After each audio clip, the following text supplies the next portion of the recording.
La canicule frappe le Québec, mais est-ce qu'elle frappe égale partout? Est-ce qu'elle va autant vous affecter si vous habitez ici ou ici?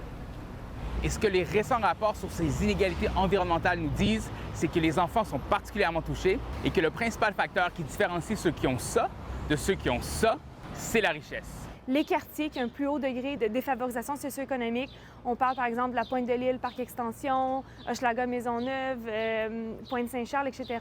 Ce sont des quartiers qui ont moins de verdure, où il y a plus d'îlots de chaleur, donc plus de conséquences liées à la chaleur extrême. Ça se peut qu'il y ait moins d'espace vert pour que tu puisses te rafraîchir. Ça se peut qu'il y ait moins d'espace de jeu avec de l'eau pour que tu puisses boire de l'eau quand tu joues au parc. Ça se peut que la qualité de l'air soit moins bonne.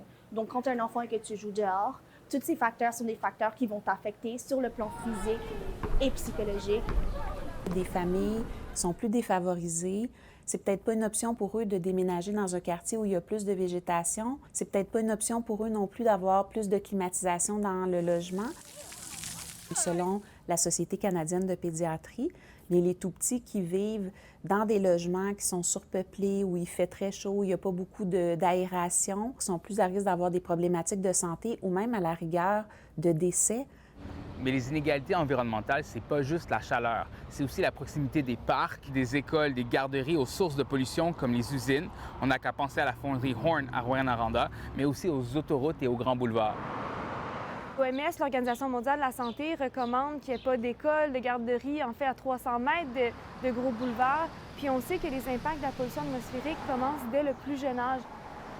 Il y a de plus en plus d'études qui font une corrélation entre la quantité ou la concentration de polluants atmosphériques dans l'air puis la prévalence donc, dans une population donnée des troubles du spectre de l'autisme, des troubles de santé mentale, puis des troubles du déficit de l'attention avec ou sans hyperactivité, le TDA, TDAH. Pour moi, c'est un signal d'appel que, comme professionnel de la santé, on doit mieux comprendre les liens qui unissent l'environnement à la santé de nos patients pour être capable de les informer adéquatement. Je vous avoue, à l'Observatoire des tout-petits, c'est la première fois qu'on s'attarde à cette question-là, tout simplement parce qu'on n'a pas de données.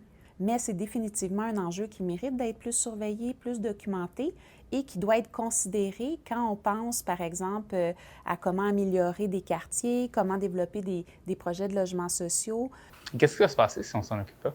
Autant les enfants issus de la classe moyenne que les enfants les plus vulnérables vont continuer à en souffrir. Il serait vraiment désolant que nos enfants aient à grandir avec de tels problèmes psychologiques et physiques et ne pas connaître ce que c'est d'avoir le droit à un environnement sain et à une biodiversité saine.